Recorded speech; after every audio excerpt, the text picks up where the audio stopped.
Wenatchee Valley College is honored to have these two poets here sharing their work. And I would like to take a few minutes to thank a few people and organizations who make readings and events like this possible.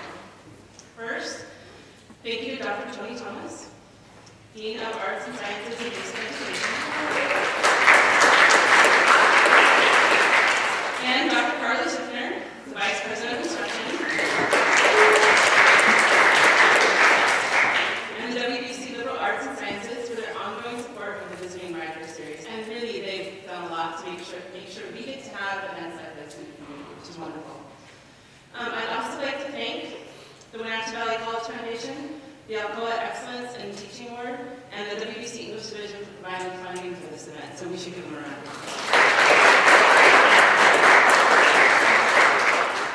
Finally, I'd like to recognize Eric Sheffield, Division Chair of the WBC English Department. He's been organizing these reading series for many years, and they're always been a delight for students, faculty, and community members, so can we please give Eric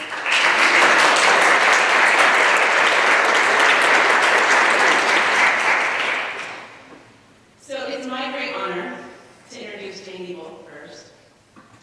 Believe me when I tell you that introducing Jay has been a life goal of mine since I first met him in 2004 in a graduate workshop at the University of Oregon. And this is not hyperbole or exaggeration. Though I admit there's a little bit that's kind of selfish, because I knew in my heart of hearts if I ever got to introduce Jay, it would mean good things would happen for both of us. For Jay, that has been publishing his first book of poems, Neighbors, which won the 2014 Saturnalia Books Poetry Prize. In Neighbors, Jay mixes the mundane and the profane, the suburban and the urban, with poems entitled things like, totally not making this up either, The Cleanliness of Porn Stars, which sounds lurid, but as the Cold Hill Review describes it, is a poem that, quote, seems to question the purpose of existence. Jay's work has always straddled that space between what is common and pedestrian, that which is eccentric and quirky, and that which is very normal, which is, I think, what intrigued me years ago when I didn't know much about poetry or writing, but I knew that these poems and his writing moved me. Please join me in welcoming Jay Nebel.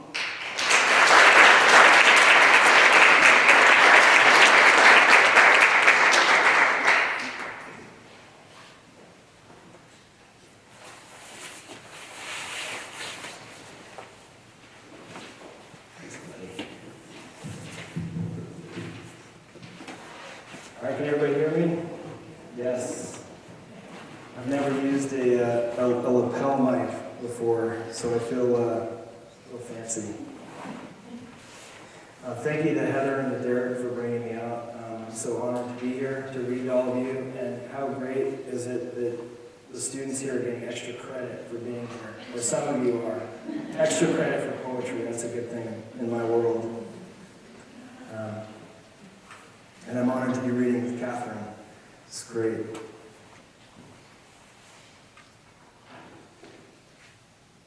All right, let's start off with something light, since so many of my poems are very light, right? This is Paradise. Yesterday, a woman walked into a Moscow subway with explosives taped to her chest and blew herself and 40 others to pieces. There was a spark, and then, as if someone had folded the station in half, they were gone. Her first name meant paradise, though it sounded more like doesn't it? You can find paradise anywhere. I whisper names when I want a cigarette. Huntington, Pasteur, and Nijinsky, Bruce and Jane, paradise. One of my coworkers enjoyed branding my arm with a burning metal spoon. His name was Scott, so plain and American sounding, so abbreviated, though Scott read Foucault and rolled his own cigarettes and played electric bass. In high school, he sold acid to the same football players who beat him up outside McDonald's. After turning their eyeballs inside out for 13 hours straight, they never touched him again. We will do crazy things. Sometimes I would wait inside my apartment lobby with the lights turned off so I could scare the manager out of his skeleton. He and I, like Rousseau and Cato, attacking each other for months at odd hours of the night. One of my neighbors loved pissing on his wife, and another worshipped the smell of manure and licking envelopes until her tongue bled. I discovered paradise while smoking pot in a minivan until my friend mistook a Buick Skylark for a police cruiser, shoved my head down onto the lighter, and burned off an eyebrow. At his last public viewing, Abraham Lincoln's eyebrows had also disintegrated. This is the picture his enemies would have loved to keep in the breast pockets of their tuxedos while floating downriver on a sternwheeler. My ideas about paradise have changed. I feel better knowing that my friend who seared my eyebrow weighs over 400 pounds. Her paradise sizzles at the all-you-can-eat Mongolian grill. Paradise in the aisle next to the grapefruit, next to the cough medicine. Paradise sucking another man's toes over sheets of tattoo flash and a lightsaber and a dinosaur, and your nephew singing Wayne Newton through the child monitor. Paradise entering the station alone, kneeling down and opening her jacket.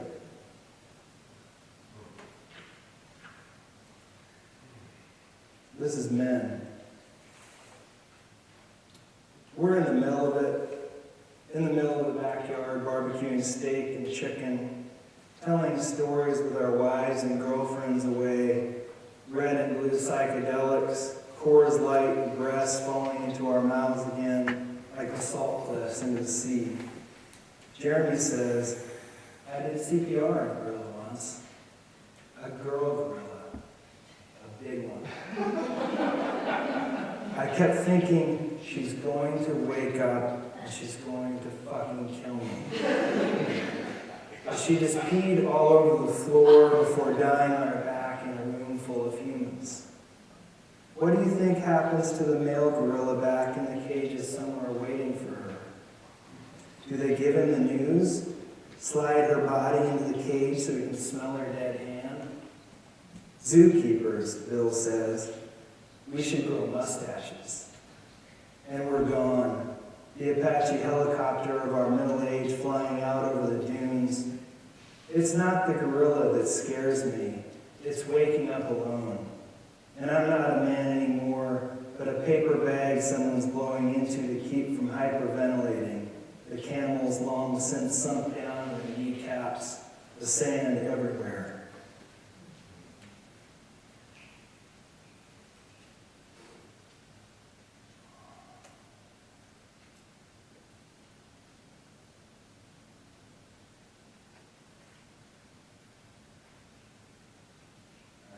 This is Lion.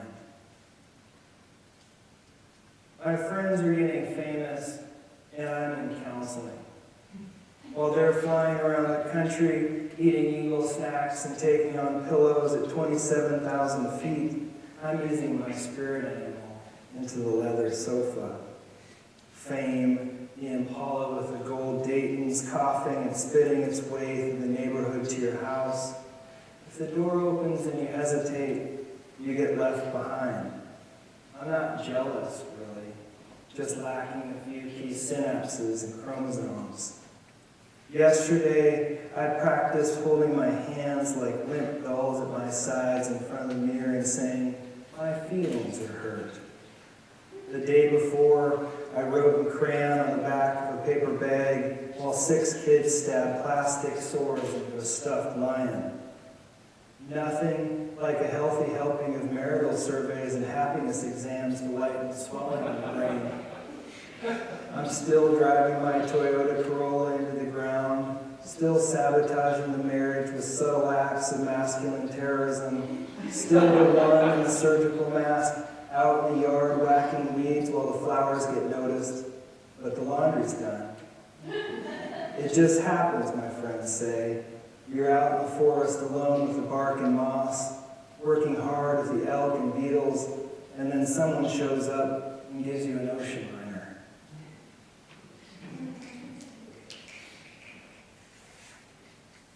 Let's see.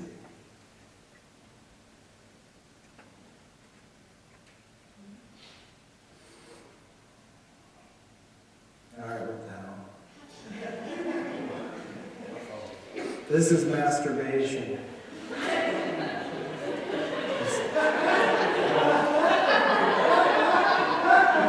One of my poems about self-love, right?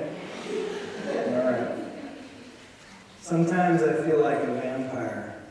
I've never come close to killing anyone, but I have held my cock in my hands, unleashed it like a fire hose or basilisk, like a little boy's metaphor for weaponry, and it was private and pleasurable as murder, if you prefer that sort of thing.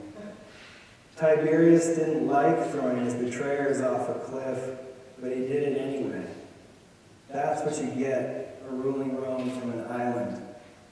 Masturbation suits me just fine. When I was 12, I pulled off my shorts underwater and masturbated against the jets in my aunt's pink hot tub. We had turkey sandwiches and Pepsi shortly after. The blossoms this time of year are magnificent, especially in Dallas, where Oswald harpooned Kennedy into our consciousness, and my left hand unzipped my pants like a curvy salsa dancer, beckoning with her dark nipples and smallish mouth. Throw away your sins with me, little emperor. Take up your arms and come to mama.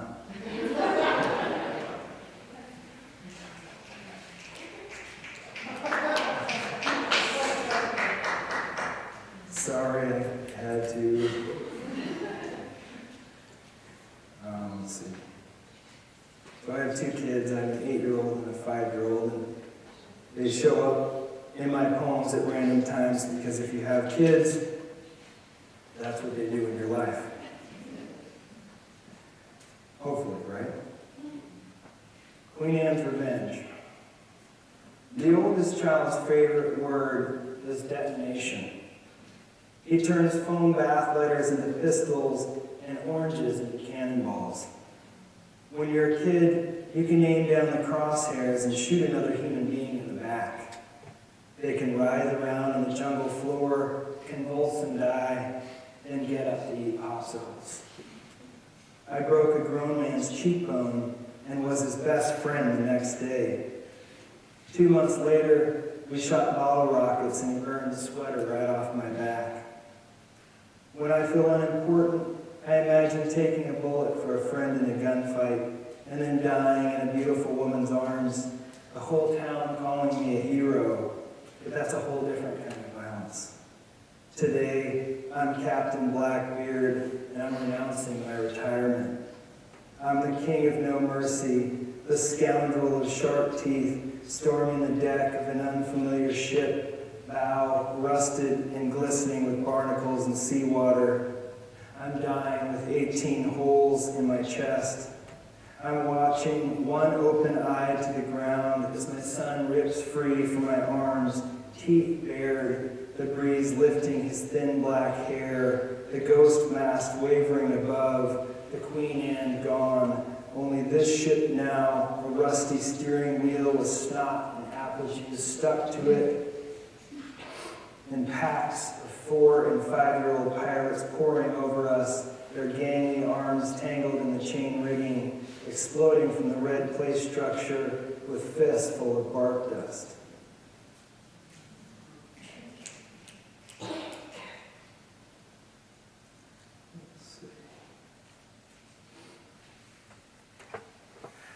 I never plan what poems I'm going to read. I kind of like to just go off of go in the moment, you know? So now you get to see me rifle through my book looking for what poems I want to read. Which is probably why I should plan what poems I read, right? All right, this is Unicorn. When Cheryl was 6, her father went out for a jar of mayonnaise and never came home. The reason could have been anything. A pack of Lucky Strikes, a woman. She told everyone in the neighborhood her father was hunting unicorns. His voice, blood orange and tentacled, echoing through the bowels of the shot glasses she lines up daily like prophets on the bar. I want to tell her that fathers have left their families for far worse reasons. What do you offer someone who has lost half of her beginning? Your father was a tyrant, a minister of severed hands, a syphilis bringer castrating the stones of animals. Wherever he is, I promise you, the natives are suffering. Leaving crosses my mind, feigning mental illness for a younger woman, that tropical paradise of no responsibility where mermaids reach up through silky waters and pull off your boxers and fire drugs into your veins. Then a plate shatters in the kitchen, and my wife and son come banging through the house like one of those furious parades of dragons during Chinese New Year, and I put my pants back on. Once my son is asleep, my wife and I have sex in the bedroom. Not the wild sex of Olympians thrashing around the heavens, but married sex. Our shirts and socks stuck to us like bandages, and 4 feet from our window, the next door neighbor strangling the choke on his lawnmower, kicking the thing, yelling, "Come on, motherfucker," and the engine won't start.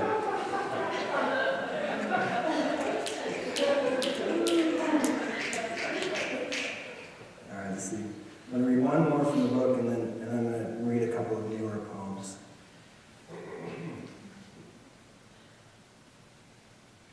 Now I got to rifle through the book again to decide what I want to read. Okay. I'm going to read the order of things, because we talked about that in class.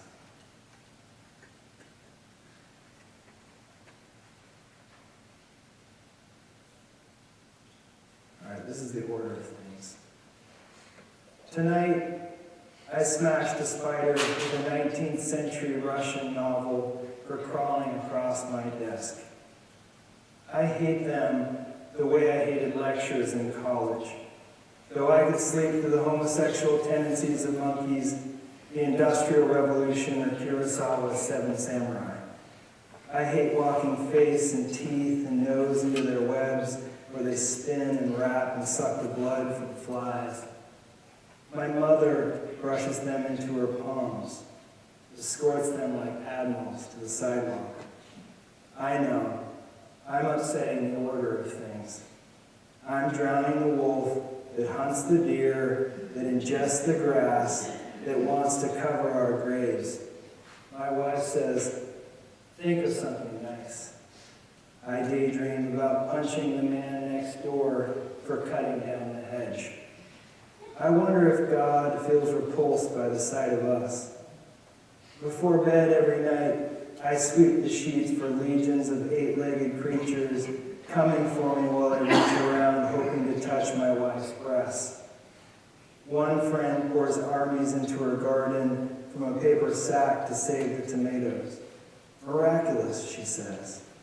How they multiply, the waves of spiders growing over the leaves.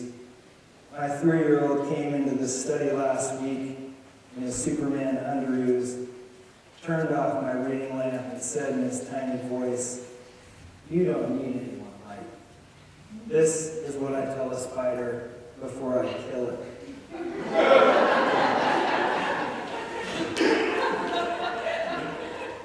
All right, here's a couple of newer poems.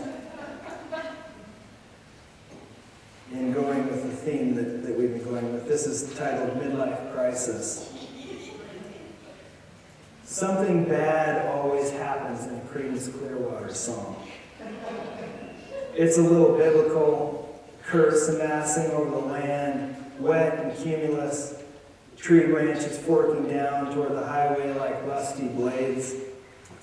There's something out there that wants to punish the loneliness right out of your blood.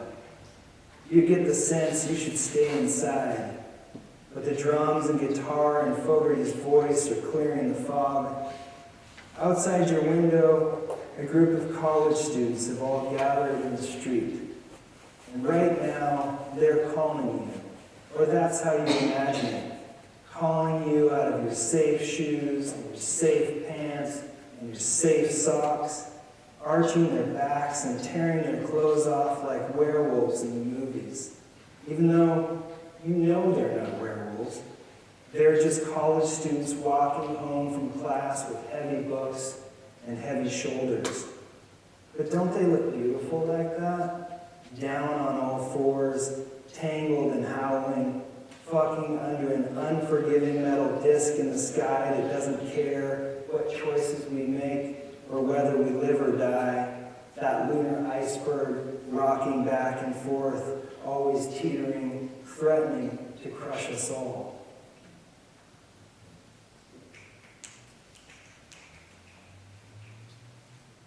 All right, this is killing things. I work hard every day to be a good person, and then I get in my car. It's a little irrational, the impulse I let overtake me when driving my daughter to soccer practice and a man cuts me off before a traffic light. I imagine pulling him from his car by his hair into the intersection, humiliating him in front of his children, beating the ancestors from his brains with a flashlight. Some days, getting behind the wheel is like watching someone you love disappear in the rearview mirror. Except the person you are abandoning on the curbside next to the row of garbage cans and the blooming rhododendron is not your father, his hands full of apologies, or your best friend shivering in a pair of cargo shorts and Converse in the rain. Some days, the world is a body risen without its head, all headlights and smog and palm trees obstructed by low visibility. Remember when we talked to each other? My neighbor says, looking into his phone. I know what it means. When we were children, when we were Mayans and Mesopotamians, before, when we were cave people, when we dried off naked next to the river and killed things with rocks. All right, and for my last poem, this is entitled Trouble Poem. Every time the phone rings, I think I'm in trouble. I'm in the stolen Honda again. I'm out in the park scratching my name into the picnic table with a pocket knife while my classmates get their diplomas. I'm falling backwards through the fog, pulled into it, chin over finger, over ribs, over tongue, pried from the door jamb, dragged through the living room and the kitchen into the boulevard of trouble. It's my mother calling. It's the principal. It's the cops shining their heavy flashlights through the windows of my mistakes. I want to say that I never run, that when trouble finds me, I reach for the phone like a man who wants to stare his behavior in the face. I pull on my goggles and climb on my army green Triumph and accelerate into that cloud of spears and torches on the horizon, the dust covering my lips and filling my hair, the wind roaring over my knuckles. Thank you so much for having me.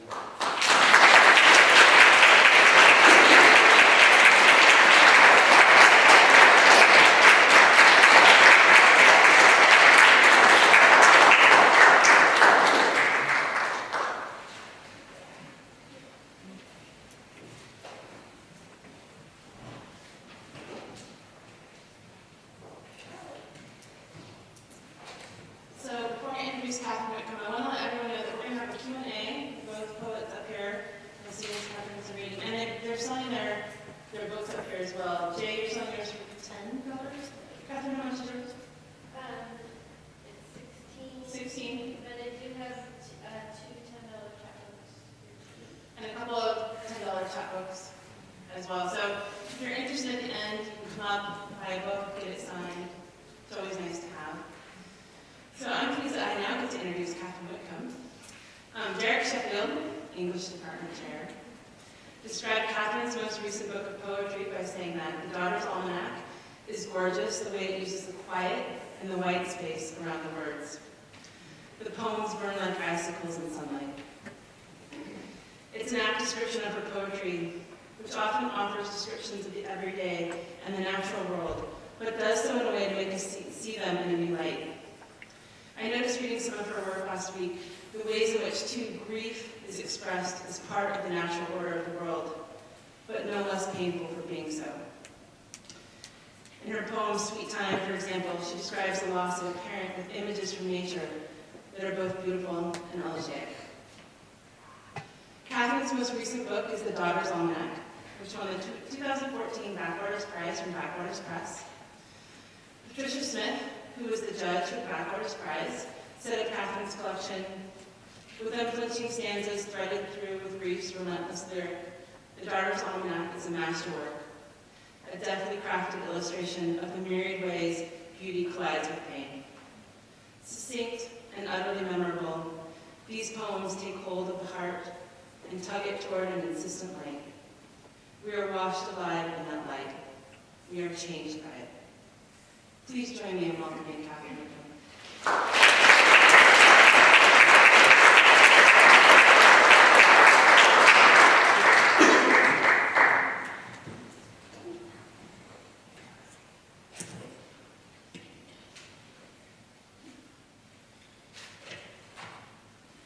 Technical difficulties.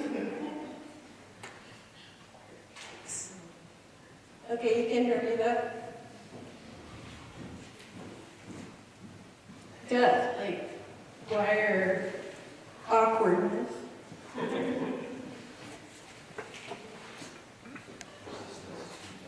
Yeah. Okay. Mic'd up.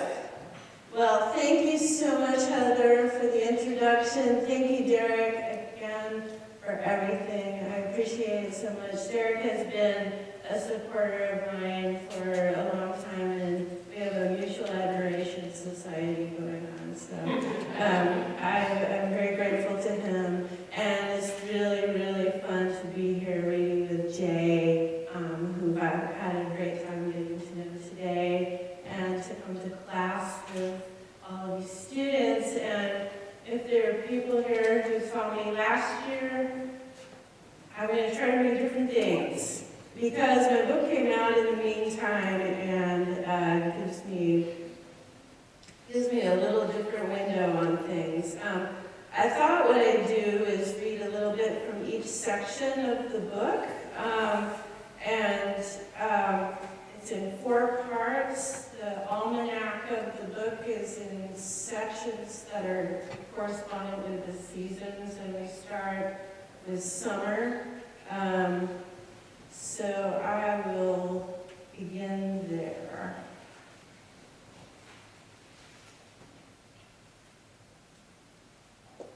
All night.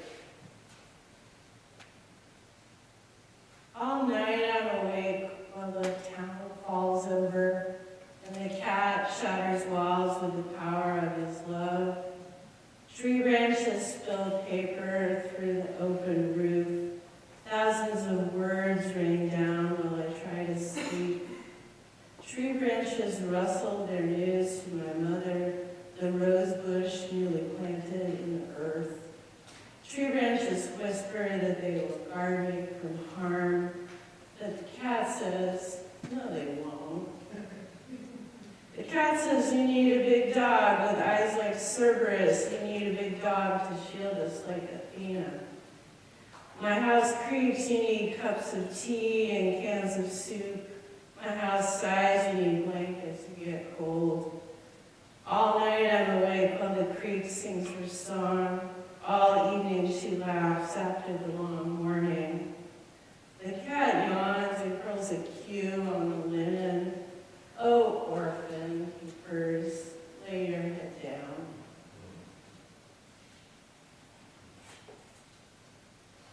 So as academics, I'm an academic. I teach at Central Washington, as Heather said. We're supposed to update our curriculum vitae all the time. A lot of you in the audience know about that. And so I wrote a poem called Curriculum Vitae, because I felt that there were things that happened in my life that were important, that weren't on my So this is Hercule Vitae. And as a side note, Houdini, the escape artist, claimed that he was from Appleton, Wisconsin. And this was to make himself seem American. And he was interested in this because he was actually from Romania, Transylvania, and he wanted to be more, all-American when he was touring around. And I was born in Appleton, Wisconsin, also. So that's what this beginning part refers to. Curriculum vitae. Houdini claimed this birthplace, so do I. My young mother leaned over me like a paper mill at the falls. My father sang to me so much that I did not fear my childhood, which flamed with dream life. The sky towered azure above my smallness for thousands of days until I moved alone to the city. A sunlit pine floor, his steps down the sidewalk at the end of the day, music and parties, books around us, treasure. Then, only this, do not envy me. I heard my solitude creaking its gripping wheels even while I was loved. Remember, they dumped barges of flowers into the sea at Cardiff while the moon hung above South Dakota, enormous as a catastrophe. My 5 ghostless houses, 3 haunted ones left behind. Houdini escaped, even the chain wound safe at the bottom of the river. Late afternoons, I sometimes lie down, feel the breeze on my face. Other kitchens clatter with dinner, and my door remains dark. In my dream, the bird lands on my wrist. We go back, you understand, to the singing, but I don't know what happens after that. All right, so we're going into fall.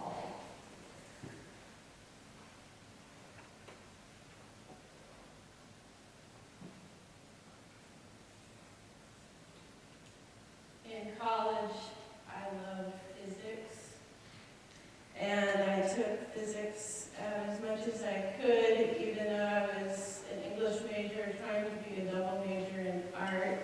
But quantum physics fascinated me, and it made a huge impression on me when I was trying to think about the way the world is put together. And had some other resonances with me too. But this poem is, this is your brain on physics. Some of you guys remember that ad on TV. They have to be sort of old. Yeah, you do. Yeah, right. Dr. Kim started all of his lectures with Mo and Joe at different sides of the universe. And afterward, I would spend evenings grateful for the library basement's hissing steam heat, with the dancing Wooly masters propped open in front of me, reading my homework. Physics for Poets, Phys 111. Dr. Kim's narrative sounded like fabulous tales ending with questions and disclaimers. A cat in a box, waves and particles, uncertainty. Beyond the library, Minnesota winter creaked and snapped tree branches, fields slept under long sheets of snow. I just wanted to sit up all night stoned with my friends, playing Elvis Costello records, watching reruns of The Twilight Zone, and laughing, to surround myself with energy. I leaned over my book. The real problem is that we are used to looking at the world simply. This physics defies conceptualization, impossible to visualize, a science of the unverifiable. Planck, Heisenberg, Bohr, theorized toward a mystical vision of unity. I thought about quantum theory in the studio while Professor Selinger lectured on Dwayne Hansen. I thought about consciousness as Dr. Ward discussed the exploitation of the Victorian underclass. I was so young then, my heart barely stayed in my body, always imagining the unimaginable. Of course, things changed because we observed them. I could buy that. I could buy consciousness and an endless profusion of possibilities. Particles annihilate themselves in beautiful ways. We almost crashed the car driving home from Oktoberfest, burning on window pane acid. Left the gas station without paying because we forgot. Winter forced us inside those brick buildings where I sat still long enough to read for a few hours. The big wooden table hung under my elbows. I had notes from Phys 111 about rooms moving through space, baseballs, closed elevators, Michelson Morley, Lorentz, time travel, all those particles blowing up and making themselves new. Feynman's diagrams looked like sculptures, like petals, and in my notebook I had written, each part of reality is constructed of all the other parts, a slice of time with infinite parallels, there in that place, vibrating and open-ended.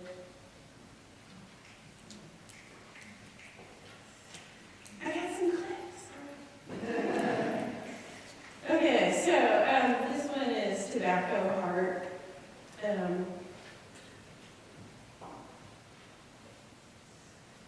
I dreamed a silhouette hazed in elegance, flare between her lovely fingers. A siren self, chanteuse, such a charmer, and who could resist her?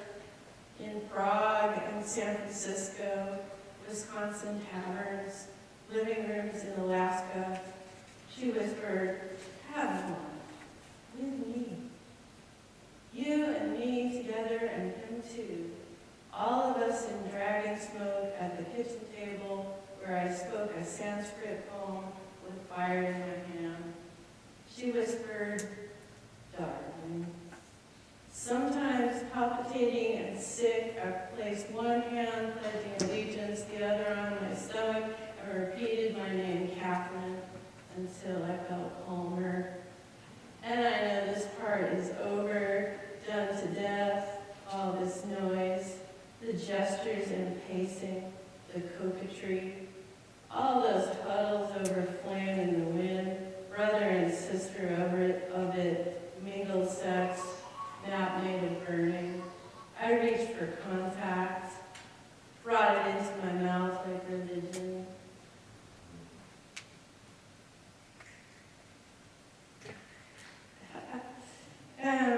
Okay, so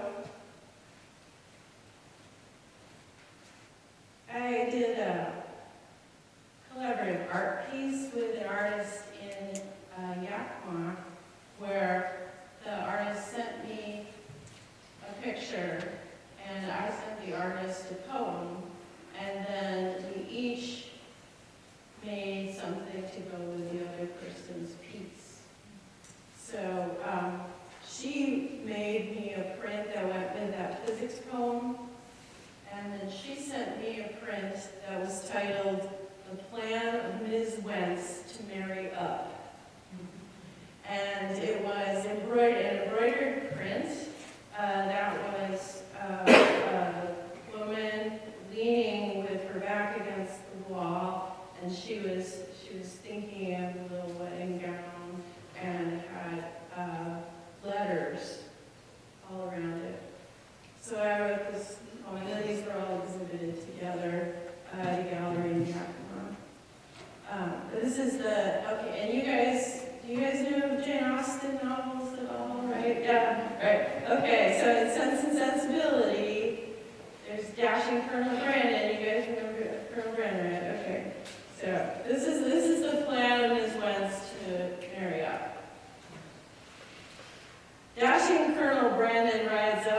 white horse while she was playing the pianoforte. But that only happens in the Jane Austen novels. Ms. Wentz reads at book club. Ms. Wentz's hours got cut in June. She checks out Sense and Sensibility from the library, self-conscious that she is there, songs, toddler in tow, in the middle of the day. The red house she bought when she first moved to town became a burden.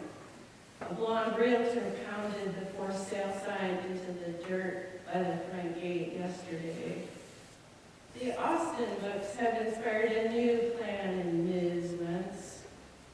A, an apartment is cheaper. B, she can still plant cilantro in pots. C, she'll join Anytime Fitness with her extra money. And D, lose some weight. There is E, the question of being a 35-year-old single waitress and the last boyfriend still a bad taste in the back of her mouth.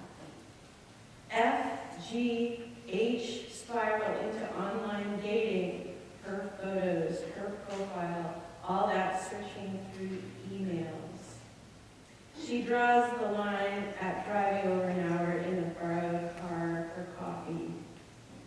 I is the first date tonight, the prospect of which made her think of J, her wedding colors, eggshell, white, and K, what her something borrowed and blue would be.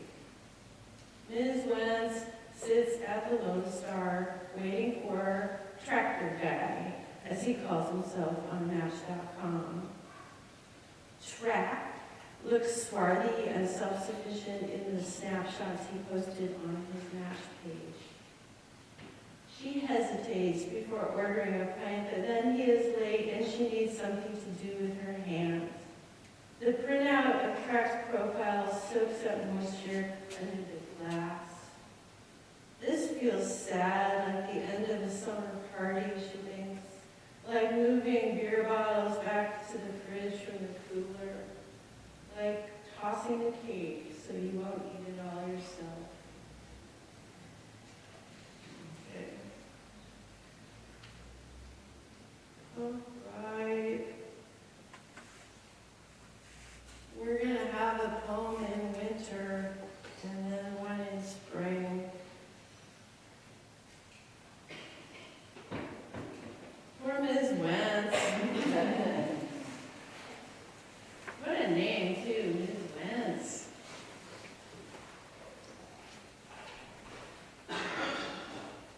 In the winter section of my book, all the poems are called Sea Journal. So you can do that. You can name a whole section of poems the same title. Sea Journal.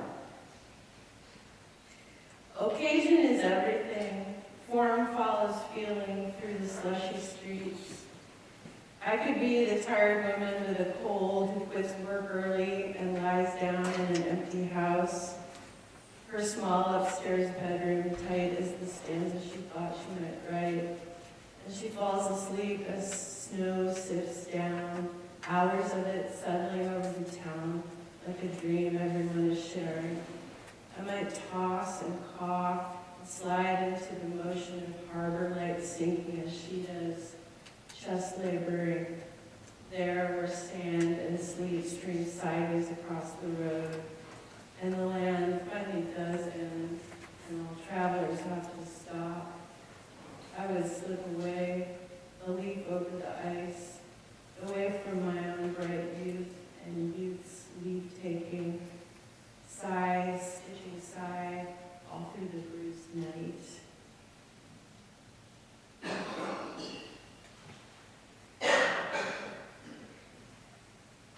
All right. You want Machiavelli or Mick Jagger? Mick. You got it. All right.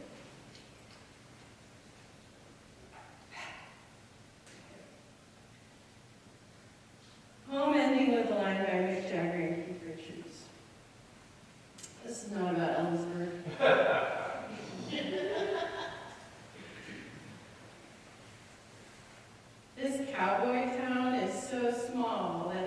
step out onto your front porch, your insane colleague is sure to screech around the corner in her old minivan.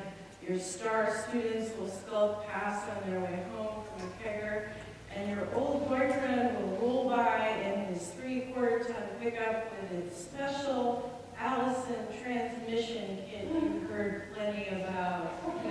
Your old boyfriend is on his way to his new girlfriend's house. The bartender at the only bar in town is your former student, and you know the couple at the next table over because for 5 minutes you went to Rotary luncheons and gold buckle dances with the old boyfriend in his truck, and he knows everyone in town. Everyone in town sends you real estate info and asks how you are with pained expressions on their faces. Sometimes you imagine they are pained because your hair is dirty, or you are at the red-faced end of a long run, and sometimes you just cannot hold a conversation because the whole previous hour you were leaning against the wall of your shower, and sometimes you are in the Super One buying wilted chard after trying to call a friend who is not awake in her faraway city. Sometimes the faraway friend is on new medication and she cannot pick up the phone.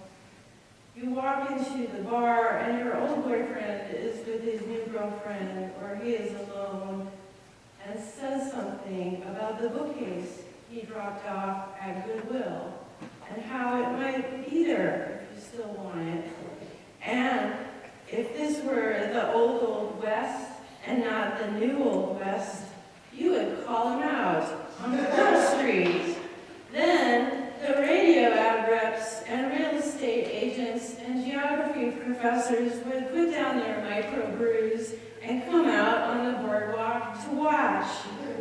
You would call him out for no other reason than he complained that your cooking was too healthy. Bullets fly. Bleeding. You send a telegram. He shot me once. Stop. But I shot him twice. Thank you.